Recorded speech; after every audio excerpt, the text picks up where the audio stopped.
በአንድ የቢዝነስ ተቋም ውስጥ የሚሰራ ሰው ወይም ደግሞ ቢዝነስ የሚያስተዳድር በቢዝነስ ዓለም ውስጥ መሰማራት የሚፈልግ ሰው ፋይናንሻል ስቴትመንት ወይም ደግሞ የሂሳብ መዝገብ መያዝ ግድ ይለዋል ማለት። ዛሬ ፋይናንሻል ስቴትመንት ወይም ደግሞ የሂሳብ መዝገብ ምንድነው የሚለውን ሐሳብ ባጭሩ ወደ እናንተ ይዤላችሁ መጥቻለሁ።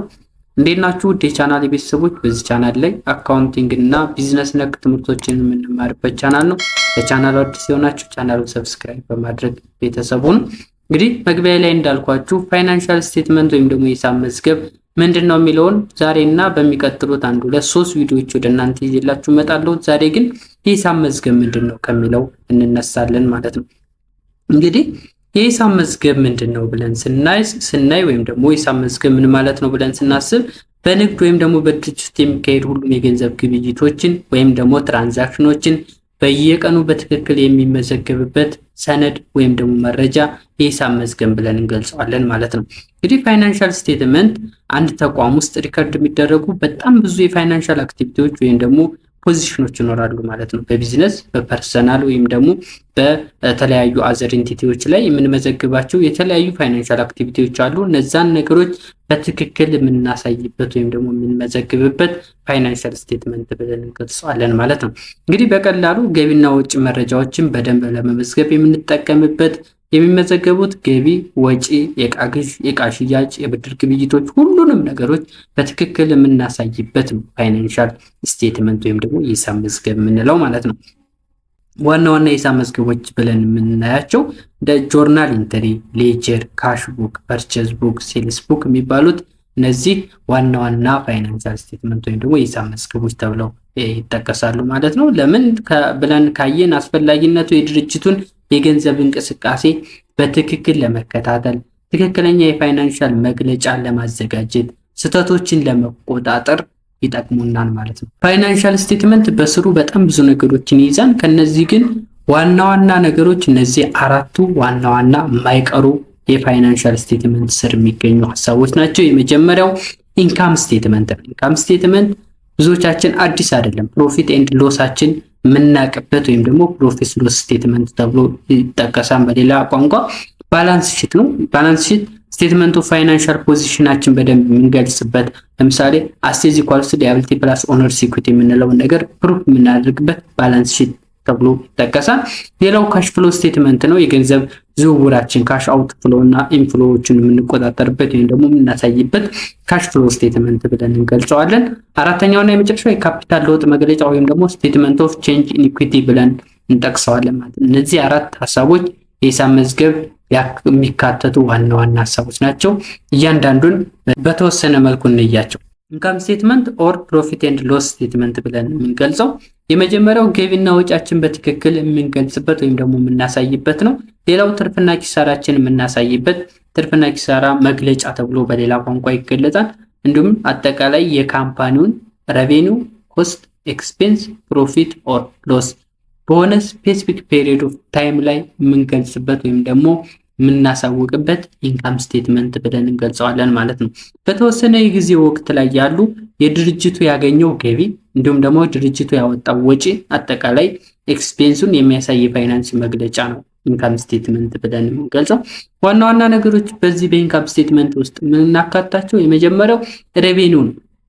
ሬቬኒው ከሽያጭ ወይም ደግሞ ከተለያዩ ሰርቪሶች፣ አገልግሎቶች የሚገኝ ገቢ ይኖራል።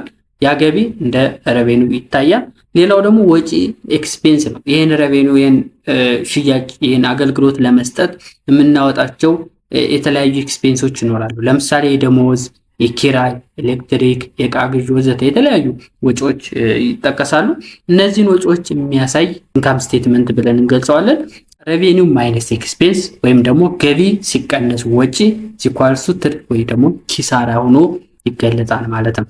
ያወጣነው ወጪ እና ያገኘነው ገቢ መጨረሻ ላይ የምናገኛት ኔት ፕሮፊት ወይም ደግሞ ኔት ሎስ የምንገልጸው በኢንካም ስቴትመንት ነው ማለት ነው። ኢንካም ስቴትመንት ለምን ይጠቅማል? ወይም ደግሞ ኢንካም ስቴትመንት መስራት ለአንድ ድርጅት ጥቅሙ ምንድነው ብለን ስናይ የመጀመሪያው ንግዱን አፈጻጸም ለመገምገም ነው።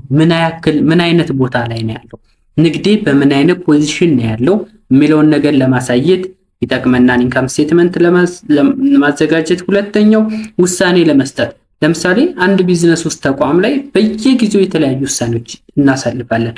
በአመራር ላይ ያለም ከታችም ያለ ጀምሮ የተለያዩ ውሳኔዎች ይቀመጣሉ። በዛ ቢዝነስ ላይ ቢዝነሱን የሚጠቅሙ ቢዝነሱን እንዲያራምዱ የሚያደርጉ የተለያዩ ሀሳቦች፣ የተለያዩ ውሳኔዎች በየጊዜው ይወጣሉ። ሶ ቢዝነሱ ያለውን ትርፍና ኪሳራ አጣርተን ካወቅን የሆነ ውሳኔ ለመወሰን አንቸገርም ማለት ነው። ስለዚህ ውሳኔ ለመስጠት ኢንካም ስቴትመንት በጣም ጥሩ ነው ማለት ነው። የድርጅቱን ገቢና ወጪ ማወቅ በሆነ ደረጃ በዛ ድርጅት ላይ የሆነ ውሳኔ ለማሳለፍ ይጠቅማል ማለት ነው። ሌላው ድርጅቱ ምን ያክል ትርፋማ ነው ወይስ ደግሞ በምን ያክል ነው ኪሳራ እያጋጠመው ያለውን የሚለውንም በትክክል ለማወቅ ይረዳናል ማለት ነው። ሌላው ባላንስ ሺት ነው። ባላንስ ሺት የፋይናንሻችን ፖዚሽን ወይም ደግሞ ፋይናንሻል ፖዚሽኑን በትክክል የምናሳይበት የሀብትና ዕዳ መግለጫ ተብሎ ይጠቀሳል በአማርኛው። ሾውስ አሴት፣ ሊያቢሊቲ፣ ኢኩዊቲ የሚባሉትን ነገሮች በትክክል የምናሳይበት ነው ባላንስ ሺት ብለን የምንጠቅሰው። ይሄው ባላንስ ሺት አጠቃላይ በአካውንቲንግ ትምህርት ውስጥ የኖርን ሰዎች የመጀመሪያው አካውንቲንግ ስንማር አካውንቲንግ ዴፊኒሽን ካወቅን በኋላ አሴት ኢኳልስ ቱ ሊያቢሊቲ ፕላስ ኦነርስ ኢኩዊቲ የምትለው ወርድ ለብዙዎቻችን አዲስ አይደለች። ይሄ አሴት ኢኳልስ ቱ ሊያቢሊቲ ፕላስ ኦነርስ ኢኩዊቲ የሚለው በባላንስ ሺት ውስጥ ፕሩፍ የሚደረግ ነው ማለት ነው። ስለዚህ አንድ ድርጅት አንድ ተቋም ገና ጀማሪም ሊሆን ይችላል፣ የቆየም ሊሆን ይችላል፣ ወይም ደግሞ በማደግ ላይ ያለ ገና ከጀመረ የተወሰነ አመታት ወይም ደግሞ የተወሰነ ወር የቆየ ድርጅት ሊሆን ይችላል። ስለዚህ ይሄ ድርጅት ባላንስ ሺት ማዘጋጀት በጣም በጣም በጣም አስፈላጊና ጠቃሚ ነገር ነው ማለት ነው። ለምን አጠቃላይ ባላንስ ሺት ሲያዘጋጅ ነው አሴትስ ኢኳልስ ቱ ሊያቢሊቲ ፕላስ ኦነርስ ኢኩዊቲ የሚለውን ነገር ፕሩፍ ሲያደርግ አንድ ድርጅት ፋይናንሻል ፖዚሽን በምን አይነት ሁኔታ እንዳለ በደንብ ያውቃል ማለት ነው። ስለዚህ አሴቱን ያውቃል፣ ሊያቢሊቲውን ያውቃል፣ ኢኩዊቲውን ያውቃል በሆነ ስፔሲፊክ በሆነ ፔሪድ ኦፍ ታይም ላይ ማለት ነው። ለምሳሌ በእኛ ሀገር ላይ ስናይ ቢዝነስ የምንዘጋው ወይም ደግሞ አንድ የሂሳብ ድርጅት በአመቱ መጨረሻ ኦዲት ተደርጎ ሂሳቡን ይዘጋል። ያ ማለት ዲሴምበር 31 በፈረንጆች ነው። በእኛ ሰኔ 30 ላይ ድርጅቶች ሂሳባቸውን የሚዘጉበት፣ ትርፍና ኪሳራቸውን የሚያውቁበት፣ ኦዲት የሚደረጉበት፣ በምን ያክል ሁኔታ እንዳለ ቢዝነሳቸው በትክክል የሚያውቁበት ነው። ሰኔ 30 በእኛ ሀገር ላይ ሰኔ 30 ወይም ደግሞ በአመቱ መጨረሻ ማለት ነው። ስለዚህ አንድ ካምፓኒ አሴቱን፣ ሊያቢሊቲውን፣ ኦነርስ ኢኩዊቲውን በአመቱ መጨረሻ ወይም ደግሞ በኳርተር ወይም ደግሞ በየወሩ በትክክል የሚያሳይበት ወይም ደግሞ የሚገልጽበት ባላንስ ሺት ብለን እንገልጸዋለን ማለት ነው። ሌላው ካሽ ፍሎ ስቴትመንት ነው። የገንዘብ ዝውውር መግለጫ ወይም ደግሞ ካሽ ፍሎ ስቴትመንት ማለት በአንድ ሂሳብ ዘመን ውስጥ ወደ ድርጅቱ የገባውና ከድርጅቱ የወጣውን ገንዘብ ወይም ደግሞ ካሽ የሚያሳይ የፋይናንስ መግለጫ ነው ማለት ነው። ኢንፍሎ እና አውትፍሎዎችን በካሽ ውስጥ በዛ አካባቢ ያለውን ኤሪያ በዚህ ኢንፍሎ አውትፍሎ ያደረገውን ካሽ የሚያሳየን በትክክል የሚያሳየን ካሽ ፍሎ ስቴትመንት ብለን እንጠቅሰዋለን ማለት ነው። በዋናነት በሶስት ቦታዎች ላይ ነው ካሽ ፍሎ ስቴትመንት የሚጠቀሰው። የካሻችን ኢንፍሎ ገቢው፣ አውትፍሎ ወጪውን አጠቃላይ በእነዚህ ሶስት ኤሪያዎች ላይ በትክክል የምናሳይበት ነው ካሽ ፍሎ ስቴትመንት የምንለው። የመጀመሪያው ኦፕሬቲንግ አክቲቪቲ ላይ ነው። ኦፕሬቲንግ አክቲቪቲ ማለት ከሽያጭ የገቢ ገንዘብ ሊኖር ይችላል። ይሄ ማለት ሽያጭ ላይ ኦፕሬቲንግ ኤክስፔንስ ወይም ደግሞ ኦፕሬቲንግ ሬቬኒው ይኖራል። ሌላው ደሞዝ ክፍያ ይኖራል፣ የዕቃ ግዥ፣ የኪራይ ክፍያ። እነዚህ ነገሮች አንድ ድርጅት ኦፕሬቲንግ ሲስተሙ ላይ ወይም ደግሞ ኦፕሬት ሲያደርግ ሲንቀሳቀስ ስራ ሲሰራ የሚያወጣቸው ካሾች ናቸው ማለት ነው። ካሾች ገቢ ወጪ የሚጠቀሱት እነዚህ ካሽ ኢንፍሎ እና አውትፍሎ የሚያደርገው ኦፕሬቲንግ አክቲቪቲ ላይ በሽያጭ ጊዜ ገቢ ይመጣል፣ ደሞዝ ክፍያ ጊዜ አውትፍሎ ይኖራል፣ የዕቃ ግዥ ጊዜ አውትፍሎ ይኖራል፣ እንዲሁም ደግሞ የኪራይ ጊዜ አውትፍሎ ይኖራል ማለት ነው። ስለዚህ በዋናነት ኦፕሬቲንግ አክቲቪቲ ላይ። ሌላው ደግሞ ኢንቨስትመንት አክቲቪቲ ላይ ነው። ኢንቨስትመንት አክቲቪቲ ላይ አንድ ድርጅቱ ላይ ሊሆን ይችላል ወይም ደግሞ ሌላ ቦታ ላይ ኢንቨስት ያደርጋል። በተለያዩ ኢንቨስትመንት አክቲቪቲዎች ላይ ይሰማራል። ለምሳሌ መሳሪያዎች ላይ ኢንቨስት ሊያደርግ ይችላል፣ ንብረት ላይ ኢንቨስትመንት ሊሰራ ይችላል ወይም ደግሞ ኢንቨስት ሊያደርግ ይችላል፣ ንብረት ሊሸጥ ይችላል። ስለዚህ በዚህ ጊዜ ካሽ አውትፍሎ እና ኢንፍሎውን በትክክል የሚያሳየን ካሽ ፍሎ ስቴትመንታችን ነው ማለት ነው። ሌላው ደግሞ ፋይናንሻል አክቲቪቲዎች ይሰራል። አንድ ድርጅት የተለያዩ ፋይናንሻል አክቲቪቲዎች ይኖርታል። ለምሳሌ ብድር ሊበደር ይችላል ከሌላ የፋይናንሻል ተቋም ላይ። ለምሳሌ አንድ ድርጅት ያለው ሰው ከሆነ የፋይናንሻል ተቋም ከባንክ ወይም ደግሞ ከብድርና ቁጠባ የተለያዩ ብድሮችን ሊወስድ ይችላል። ስለዚህ ብድር ሲወስድ ይሄ ፋይናንሻል አክቲቪቲ እያደረገ ነው።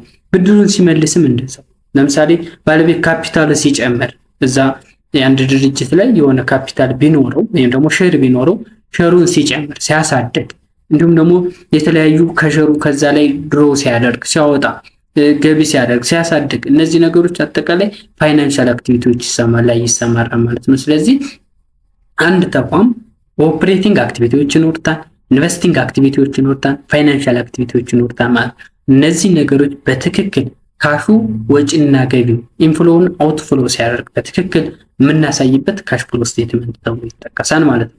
አራተኛውና የመጨረሻው ስቴትመንት ኦፍ ቼንጅ ኢን ኢኩዊቲ ወይም ደግሞ የካፒታል ለውጥ መግለጫ ብለን እንጠቅሰዋለን ማለት ነው።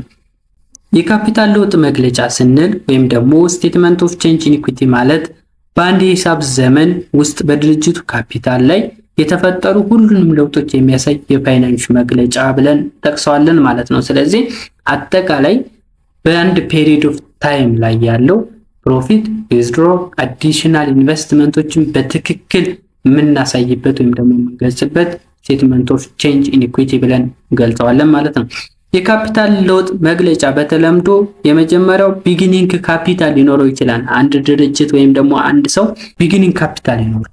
ለምሳሌ አንድ ፓርትነርሺፕ ድርጅት በ3 ሰው ቢመሰረት 300 ሺህ ብር አዋጥተው ቢጀምሩት ያ ቢጊኒንግ ካፒታላቸው። ከዛ በኋላ ገቢ እያደረጉበት እያሳደጉበት በተለያየ ምክንያት ስራ እየሰሩ ካፒታላቸውን እያሳደጉት ሊሄዱ ይችላሉ። ነገር ግን ሲነሱ ይዘውት የተነሱት 100 ሺህ ብር የመጀመሪያ ወይም ደግሞ ቢጊኒንግ ካፒታል ብለን እንጠቅሰዋለን ማለት ነው። ከዛ በተጨማሪ ደግሞ በዛ ባወጡት ካፒታል ላይ ቢጊኒንግ ካፒታላቸው ላይ ያገኙት ትርፍ ይኖራል። ኔት ፕሮፊት ወይም ደግሞ ኔት ሎስ ይኖራል። ስለዚህ እሱ ነገር እንደምርበታለን ከመጀመሪያው ከቢጊኒንግ ካፒታሉ። ከዛ በኋላ ደግሞ አዲሽናል ኢንቨስትመንቶችን ልንገዛ እንችላለን። ለምሳሌ አንድ ሰው መጀመሪያ ላይ በ100 ሺህ ብር ቢጀምር ወይም ለምሳሌ እናንተ አንድ የባንክ ሼር ላይ በ100 ሺህ ብር ብትጀምሩ መጀመሪያ ላይ በሱ ብትጀምሩ ከዛ ግን ጥሩ ነገር እያገኛችሁበት ስትሄዱ ባንኩ ትርፋማ መሆኑን ስታውቁ የሆነ የ200 ሺህ ብር ሼር ልትጀምሩ ወይም ደግሞ በዛ እንትናችሁ ላይ 200 ሺህ ብር ኢንቨስት ልታደርጉ ትችላላችሁ። ስለዚህ ያ እንደ አዲሽናል ኢንቨስትመንት ተደርጎ ይቆጠራል። ከዛ በኋላ ደግሞ አመታዊ ከምታገኙት ትርፍ ላይ የሆነ ብር ደግሞ ገንዘብ ወጪ ልታወጡ ትችላላችሁ። ስለዚህ በአመቱ መጨረሻ ላይ ያለው ኢንዲንግ ካፒታላችሁን የሚገልጸው ስቴትመንት ኦፍ ቼንጅ ወይም ደግሞ ስቴትመንት ኦፍ ኢኩዊቲ ተብሎ ይገለጣል ማለት ነው። ስለዚህ እነዚህ ነገሮች በትክክል የምናሳይበት ነው። ለምሳሌ መጀመሪያ ላይ ስነሳ ካፒታል በ100 ሺህ ብር ብንጀምር ከዛ በኋላ ደግሞ 20 ሺህ ትርፍ እንደገና አዲሽናል ኢንቨስትመንት ብንጨምርበት ስንት ሆነ ማለት ነው? 120 ሺህ። ከዛ በኋላ 120 ሺህ ላይ ኢንቨስት አድርገን በአመቱ መጨረሻ ኢንቨስት ያደረግንበት ድርጅት 30 ሺህ ብር ትርፍ ቢያገኝ አጠቃላይ ስንት ሆነ ማለት ነው? 150 ሺህ ብር ሆነ ማለት ነው። ከዛ ውስጥ ላይ 30 ሺህ ብር ወይም ደግሞ 10 ሺህ ብር እናውጣው ብንል 10 ሺህ ብሩን ብናወጣ መጀመሪያ ላይ 100 ሺህ የተነሳ ነው አለ። ቀጣይ ኢንቨስት ያደረግነው 20 ሺህ አለ። ያገኘነው 30 ሺህ ትርፍ አለ። 150 ሺህ ሆነ። ያወጣናት ደግሞ 10 ሺህ ብር አለች። መጨረሻ ላይ ካፒታላችን 140 ሺህ ብር ሆነ ማለት ነው። ስለዚህ ካፒታል ለውጥ መግለጫ ማለት ባጭሩ ይሄን ይመስላል ማለት ነው። ሌላው የሂሳብ መዝገብ ለመያዝ ምን ያስፈልጋል? አንድ የሂሳብ መዝገብ ለመያዝ ምን ነገር ያስፈልገናል? የመጀመሪያው ቢዝነስ ላይሰንስ ያስፈልገናል። የሂሳብ መዝገብ ለመያዝ ወይም ደግሞ ፋይናንሻል ስቴትመንቶችን ለማዘጋጀት የመጀመሪያው ቢዝነስ ላይሰንስ ያስፈልጋል። ቢዝነስ ላይሰንስ ከሌለን ምንም ኦዲት ማድረግ ምናምን አያስፈልግም። ሌላው ደግሞ ሶስቱ ዶክመንት ያስፈልጋል። አንድን ድርጅት ኦዲት ሲደረግ ወይም ደግሞ በአመቱ መጨረሻ ላይ ሂሳብ ሲሰራ የሚጠይቃቸው ሶርስ ዶክመንቶች አሉ። ለምሳሌ ካፒታል፣ ሴልስ፣ ሽያጭ የተሸጡበት፣ ፐርቼዝ የተደረጉበት፣ ሎን፣ እነዚህ ነገሮች በትክክል የሚያሳይ ሶርስ ዶክመንት ያስፈልጋል። ሌላው ደግሞ ናውሌጅ፣ አቲቲዩድ እና ስኪል ያስፈልጋል። እኛ ባይኖረን እንኳን ስኪል ያለው ሰው፣ አቲቲዩድ ያለው ሰው ይሄን ነገር ነው የሚሰራው፣ እንደዚህ አይነት ሰው ነው ማለት ነው። ሌላው ሲቀጥል ደግሞ አካውንቲንግ ሶፍትዌሮች ያስፈልጋሉ። አሁን ላይ ዝም ብሎ እንደ በፊቱ ዝም ብሎ አይሰራም። አሁን ላይ የተለያዩ ሶፍትዌሮች ለምሳሌ እንደ ፒችትሪ ያስፈልጋል። ኤግዛምፕል እኛ ሀገር ላይ ለፒችትሪ ነው የሚሰራው። በሌላ ሀገር ላይ ስንሄድ የተለያዩ እንደ ኑሳግ አካውንቲንግ የሚባሉ ኪክቡክ አካውንቲንግ ምናምን የሚባሉ አሉ። በእነሱ መንገድ ይሰራሉ። እኛ ሀገር ላይ ፒችትሪ አካውንቲንግ ሶፍትዌር ነው የምንጠቀመው። ስለዚህ ሶፍትዌሮች ያስፈልጋሉ። ሌላው ሜንቶር ስልጠና ያስፈልጋል። ኒድ ካስፈለገ ያው ብዙ እውቀተኛ ከሌለን መሰልጠን ያስፈልጋል። ወይም ደግሞ የሰለጠነ ሰው ነው ሊሰራ የሚችላቸው ማለት ነው። እንግዲህ ለዛሬ ይዤላችሁ የመጣሁት አጠቃላይ ፋይናንሻል ስቴትመንትን በሚመለከት ይህን ይመስላል። በቀጣይ ደግሞ ሌሎች ቪዲዮዎችን ይዤላችሁ እመጣለሁ። እስከዛ ድረስ ላይክ፣ ሰብስክራይብ እና ሼር በማድረግ አብራችሁን ሁኑ።